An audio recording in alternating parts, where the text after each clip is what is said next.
7 pay কমিশনত pay মেট্ৰিক্সত level 1 এ 18000 টকা আছিল level 2 ত 19900 টকা আছিল এনেকৈ দিয়া হৈছিল আৰু এতিয়া 8 পে কমিশনত হেতু বৃদ্ধি হৈ হবগৈ 34560 টকা নমস্কাৰ আপোনালোকে নিশ্চয় জ্ঞাত 8 পে কমিশনৰ বাবে এপ্ৰুভেল দিয়া হৈছে জুৱা 10th জানুৱাৰী 2025 ত 8 পে কমিশনত সেন্ট্ৰেল এমপ্লয়িজৰ লগতে ষ্টেটৰ যিমানবোৰ এমপ্লয়িজ আছে সকলোৱে এই 8 পে কমিশনৰ বেনিফিটটো লাভ কৰিব সিভিল সাৰ্ভিসৰ যিমানবোৰ কৰ্মচাৰী হক বা শিক্ষক কৰ্মচাৰী হক বা ডিফেন্সৰ যিমানবোৰ কৰ্মচাৰী আছে সকলোৱে এই বেনিফিটটো লাভ কৰিব আৰু এইটো ভিডিঅত আপোনালোকে ফিটমেন্ট ফ্যাক্টৰ জেনুইন যেটো হ'ব হেইটো আলোচনা কৰা হ'ব এইটো ভিডিঅত নতুন এজন কৰ্মচাৰী যদি নতুন চাকৰিত যোগদান দিয়ে কিমান স্যালাৰি হ'ব ইয়াৰ লগতে যিসকলে অলৰেডি চাকৰি কৰি আছে 5 বছৰ 10 বছৰ 15 বছৰ যিমান দিন লৈকে নকৰক কিয় হেই সকলেও এইটো ভিডিঅৰ পৰা নিজৰ স্যালাৰিটো হিসাব কৰিব পাৰিব 8 পে কমিশনত কিমান স্যালাৰি হ'ব আপোনালোকে এনেকুৱা ধৰণৰ শিক্ষা আৰু চাকৰিৰ লগত জড়িত নতুন নতুন ভিডিঅ পাবলৈ চেনেলটো সাবস্ক্ৰাইব কৰি ৰাখিব আৰু ভিডিঅবোৰ ভাল পালে এটা লাইক কৰি দিব আপোনালোকে গুগলত সাৰ্চ কৰিলে এনেকৈ পাব 8 পে কমিশনৰ বাবে ফিটমেন্ট ফ্যাক্টৰ এক্সপেক্ট কৰা হৈছে 2.86 বাট এইটো 7 পে কমিশনৰ লগত কম্পেয়াৰ কৰি চালে এইটো সম্ভৱ নহয় আগলৈকে এইটো বিষয় আলোচনা কৰিম আপোনালোকে চাব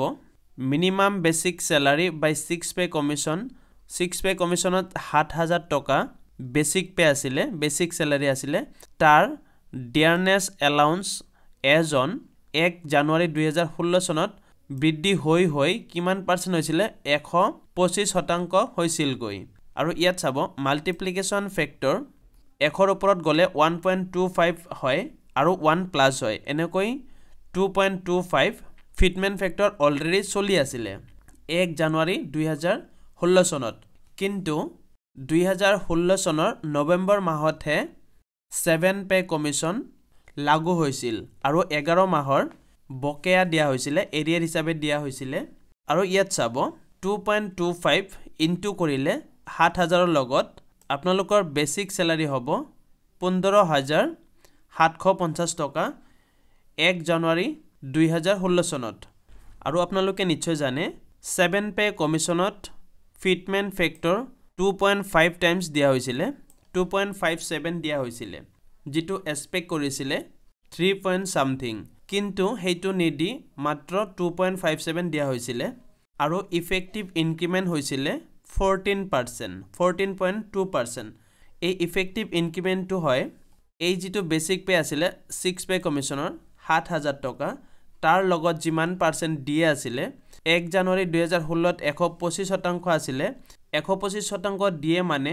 15750 টকা হেইটো 7 পে কমিশনত 2.57 ফিটমেন্ট ফ্যাক্টৰ মাল্টিপ্লিকেশন কৰি স্যালাৰি হৈছিল 18000 বেসিক পে হেই 18000 টকাৰ পৰা 15700 বিয়োগ কৰিলে 2250 টকা আমি বেছি পাও বুলি ক'ব পাৰি তো এই 2250 টকাটো হ'ব 14.2% ইনক্ৰিমেন্ট হৈছে ইয়াত আপোনালোকে চাবলৈ পাইছে 6 পে কমিশনৰ পৰা 7 পে কমিশনলৈ টাৰ্ন হোৱাৰ পিছত সেন্ট্ৰেল এমপ্লয়িজে কিমান ইনক্ৰিমেন্ট লাভ কৰিছিল ইতিমধ্যে দেখুৱাইছো 14.2% ইনক্ৰিমেন্ট লাভ কৰিছিল এতিয়া 7 পে কমিশনৰ পৰা 8 পে কমিশনলৈ ফিটমেন্ট ফ্যাক্টৰ 1.92 তেনেহলে কিমান টকা সেন্ট্ৰেল এমপ্লয়িজে লাভ কৰিব প্ৰত্যেকটো লেভেলৰ কাৰণে বনোৱা হৈছে ইয়াৰ আগতে প্ৰথমে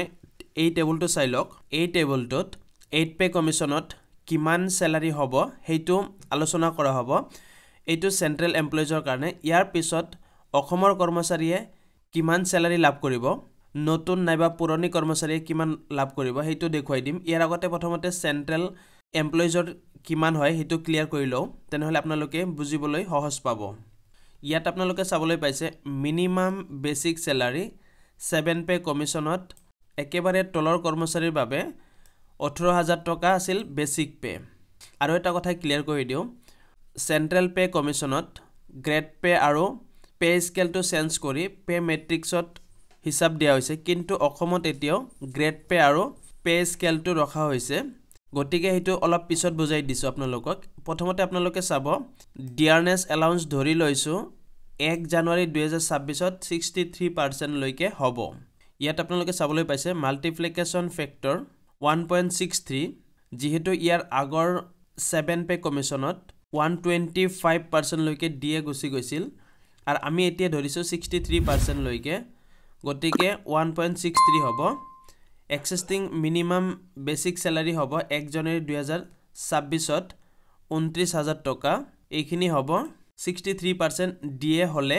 এইখিনি বেসিক পে হ'ব আপোনালোকে মনত ৰাখিব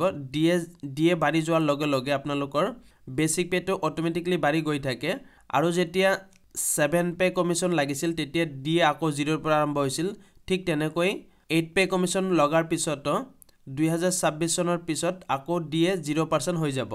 কিছুমানে সোশ্যাল মিডিয়াত ভিডিও বনাইছে ডাবল স্যালাৰি হৈ যাব এটো একেবাৰে ভুল কথা আৰু ইয়াত চাব আপোনালোকে minimum basic salary as per 8 pay commission fitment factor 1.92 ধৰা হৈছে মিনিমাম এটো আৰু ক্লেম কৰা হৈছে আপোনালোকক দেখুৱাই দিছো ফিটমেন্ট ফেক্টৰ 1.92 ধৰিলে আপোনালোকৰ স্যালাৰি হ'ব বেসিক স্যালাৰি হ'ব 34560 আৰু এটো ইফেক্টিভ ইনক্ৰিমেন্ট হ'ব 17% 5220 টকা বাঢ়িব এতিয়া যদি আপোনালোকে আগৰ বছৰৰ চাৰ্টবোৰ চাই তেনেহলে চাব পাৰিব ইয়াত আপোনালোকে চাবলৈ পাইছে পে কমিশনবোৰ ইফালে দিয়া হৈছে 1 2 3 4 5 6 7 লৈকে ইয়াত আপোনালোকে চাবলৈ পাইছে 6 পে কমিশনত আটাইতকৈ বেছি পাৰ্চেন্ট বৃদ্ধি হৈছে স্যালাৰি 54% বৃদ্ধি হৈছে আৰু ইয়াত চাব 7 পে কমিশনত দিয়ে বাঢ়ি গৈ 125% হৈছিল তথাপিও ইনক্ৰিমেন্ট হৈছে 14.3 এতিয়া আপোনালোকে অনুমান কৰিব পাৰিব 17% কৈ বেছি আপোনালোকৰ ইনক্ৰিমেন্ট হোৱাটো অকল্পনীয় কথা এতিয়া আহক এক্সেলৰ ফাইলটোত আপোনালোকক দেখুৱাই দিও কাৰ কিমান হ'ব কোনটো লেভেলৰ কিমান স্যালাৰি বৃদ্ধি হ'ব আৰু ইয়াৰ লগতে যদি এক্সিস্টিং এমপ্লয়িজ আছে যিহতে আগৰ পৰাই চাকৰি কৰি আছে সেই সকলৰ বেসিক স্যালাৰিৰ লগত 1.92 ইনটু কৰি দিলে যিখিনি হ'ব হেইটোৱে হ'ব 8 পে কমিশনৰ বেসিক স্যালাৰি ধৰি লওক এজন এমপ্লয়িজৰ 35000 বেসিক স্যালাৰি হৈ আছে 5 বছৰ বা 7 বছৰ চাকৰি কৰাৰ পিছত ইয়াৰ লগত ইনটু কৰিব লাগিব 1.92 এতিয়া আপোনালোকে চাবলৈ পাইছে যিজন এমপ্লয়িৰ 35000 টকা বেসিক পে আছিলে বৃদ্ধি হৈ 67200 হ'বগৈ বেসিক পে এনেকৈ আপোনালোকৰ যদি 30000 টকা বেসিক স্যালাৰি হয় তেনেহলে আপোনালোকে 1.92 ৰে ইনটু কৰি দিব আপোনালোকৰ 8 পে কমিশনৰ বেসিক স্যালাৰিটো ওলাই আহিব এনেকৈ আপোনালোকে নিজৰ বেসিক স্যালাৰিটো হিসাব কৰি উলিয়াব পাৰিব আপোনালোকে নিজৰ স্যালাৰি ষ্টেটমেন্টত গৈ নিজৰ বেসিক স্যালাৰি কিমান হেতু আপোনালোকে প্ৰথমতে চাই ল'ব লাগিব এটা স্যালাৰি স্লিপ আপোনালোকক দেখুৱাই দিছো বেসিক পে টেবুল কোনটো হয় এই যেটো হ'ব গ্ৰেড পে আৰু পে স্কেলটো মিলাই যিখিনি হ'ব এইখিনি হ'ব বেসিক স্যালাৰি বেসিক স্যালাৰিৰ লগত house rent allowance travelling allowance medical allowance এনেকৈ বাকি যিমানবোৰ এলাউন্স আছে সেইবোৰ যোগ কৰি গ্ৰছ স্যালাৰি হয় গ্ৰছ স্যালাৰি হোৱাৰ পিছত যিমানখিনি ডিডাকশন আছে এনপিএছ হক বা ইউপিএছ হক আৰু যিমানবোৰ ট্যাক্স আছে সেইবোৰ কাটি দিয়াৰ পিছত যিমানখিনি স্যালাৰি হয় হেতুক নেট স্যালাৰি বুলি কোৱা হয় আপোনালোকে নিশ্চয় জানে এইটো হল 7 পে কমিশনৰ পে মেট্ৰিক্সৰ টেবুল ইয়াত আপোনালোকে চাব pay Ben grade pay entry pay ইপি আৰু লেভেল আৰু ইয়াত ইনডেক্স দিয়া হৈছে আপোনালোকে ইয়াত চাব 5200 ৰ পৰা 20200 টকা লৈকে আছিল 6 পে কমিশন যেতিয়া লাগু হৈছিল তেতিয়া এইটো পেভেন আৰু ইয়াত আপোনালোকে চাব এইখিনি আছিল গ্ৰেড পে তলৰ এমপ্লয়িৰ কাৰণে 1800 টকা গ্ৰেড পে আছিল তাৰ ওপৰৰ লেভেলৰ কাৰণে 1900 টকা এনেকৈ গ্ৰেড পে দিয়া হৈছিল আৰু এনেকৈ দুটাই মিলি গ্ৰেড পে আৰু পে স্কেল মিলি বেসিক পে হৈছিল আৰু ইয়াৰ কাৰণে চাব 5.27 হৈছিল ফিটমেন্ট ফেক্টৰ আৰু ইয়াত আপোনালোকে চাব যদি কোনো এজন এমপ্লয়ি নতুনকে হুমাই তেনেহলে এইখিনি প্ৰথমতে লাভ কৰিব আৰু যিহতে পুৰণি হৈছে বা বেসিক পে ইনক্ৰিমেন্টৰ হৈতে বাৰি বেছি হৈছে সেই সকলৰ বাবে ইয়াৰ পৰা আপোনালোকে চাই ল'ব লাগিব এনেকৈ আপোনালোকে চাব ফিটমেন্ট ফেক্টৰ 2.62 দিয়া হৈছে যি সকলৰ পে স্কেল আছিল 9300 ৰ পৰা 34800 টকা লৈকে আৰু গ্ৰেড পে আছিল 4200 ৰ পৰা 5400 টকা লৈকে আৰু ইয়াত চাব আপোনালোকে যিমান হাই লেভেলৰ চাকৰি আছে সেই সকলৰ বাবে ফিটমেন্ট ফেক্টৰটো লাহে লাহে বৃদ্ধি হৈ গৈছিল এই টেবুলটোৰ লগত কম্পেয়াৰ কৰি 8 পে কমিশনৰ টেবুলটো বনোৱা হৈছে আপোনালোকে চাব ইয়াত আপোনালোকে চাব 5200 পৰা 20200 যেটো পেভেন আছিল সেই সকলৰ বাবে ইয়াত দিয়া হৈছে 7 পে কমিশনত পে মেট্ৰিক্সত লেভেল 1 এ 18000 টকা আছিল লেভেল 2 ত 19900 টকা আছিল এনেকৈ দিয়া হৈছিল আৰু এতিয়া 8 পে কমিশনত হেইটো বৃদ্ধি হৈ হবগৈ 34560 টকা এনেকৈ লেভেল 2 লেভেল 3 4 আৰু 5 এনেকৈ দিয়া হৈছে আপোনালোকে চাই লব পেভেন 9300 পৰা 34800 টকাৰ যেটো আছিল হেইটো বৃদ্ধি হৈ এইটো হৈছে আপোনালোকে খিনি চাই লব এনেকৈ বাকি খিনি আপোনালোকে চাই লব ইয়াত আপোনালোকে চাব এইটো হ'ব 7th Assam pay commission November 2016 এতিয়া তলৰ পিনে আপোনালোকক টেবুল কিটা দেখুৱাই দিছো ইয়াত আপোনালোকে চাবলৈ পাইছে কেবাটাও টেবুল আছে এক্সাম্পল হিচাপে এইটো টেবুল বাছি লৈছো টেবুল নম্বৰ 6.8.8 ইয়াত আপোনালোকে চাব পে স্কেল আছিল 5200 পৰা 20200 টকা লৈকে আৰু গ্ৰেড পে আছিল 2500 টকা যিসকলে 2500 টকা গ্ৰেড পেত চাকৰি থুমাইছে হেই সকলে 7 পে কমিশনত স্কেল হৈছিল 14000 পৰা 49000 টকা লৈকে আৰু গ্ৰেড পে হৈছিল 6200 টকা এতিয়া আপোনালোকে চাব যিসকলে নতুন চাকৰি থুমাব হেই সকলে 20200 টকা বেসিক পে লাভ কৰিব স্টাৰ্টিংতে আৰু পে স্কেল থাকিব 14000 টকা 14000 আৰু 6200 যোগ কৰিলে এইখিনি পোৱা যায় 20200 টকা এতিয়া আপোনালোকে চাব stage of pay after 3% increment যি সকলে অলৰেডি চাকৰি কৰি আছে হেই সকলে প্ৰত্যেক বছৰে জুলাই মাহত 3% কৰি ইনক্ৰিমেন্ট হয় বেসিক পেৰ ওপৰত যি সকলে 5 বছৰ 7 বছৰ 10 বছৰ লৈকে চাকৰি কৰিছে হেই সকলৰ ইনক্ৰিমেন্টও বাঢ়িছে ধৰি লওক যিহতে 10 বছৰ কৰিছে বা 10টা ইনক্ৰিমেন্ট লাভ কৰিছে হেই সকলৰ কাৰণে এইটো টেবুল হ'ব যদি 5টা ইনক্ৰিমেন্ট লাভ কৰিছে তেওঁলোকৰ এইটো টেবুল হ'ব তেওঁলোকৰ পে স্কেল থাকিব 16560 টকা আৰু গ্ৰেড পে 6200 যেটো আছে এটো ফিক্স থাকিব আৰু টোটাল বেসিক পে থাকিব 22760 টকা এতিয়া আপোনালোকে চাব এই 22760 টকাৰ লগত পূৰণ কৰিব লাগিব 1.92 পূৰণ কৰি যিমান আপুনি পাইছে সেইখিনি হ'ব আপোনালোকৰ বেসিক স্যালাৰি 1 জানুৱাৰী 2026 ৰ 8 পে কমিশনত আশা কৰো কথাটো বুজি পালে এনেকৈ আপোনালোকে তলৰ টেবুল কেটা চাব পাৰিব যদি আপোনালোকে বিচাৰে 7 পে কমিশনৰ এইটো পিডিএফ মোৰ ভিডিও ডেসক্ৰিপচনত দিয়া আছে তাৰ পৰা গৈ কিনে আপোনালোকে ডাউনলোড কৰি ল'ব পাৰিব আৰু যদি সেন্ট্ৰেল পে কমিশনৰ পে মেট্ৰিক্সৰ টেবুলটো ডাউনলোড কৰিব বিচাৰে হেইটো মোৰ ভিডিও ডেসক্ৰিপচনত দিয়া আছে তাৰ পৰা গৈ কিনে আপোনালোকে ডাউনলোড কৰি ল'ব পাৰিব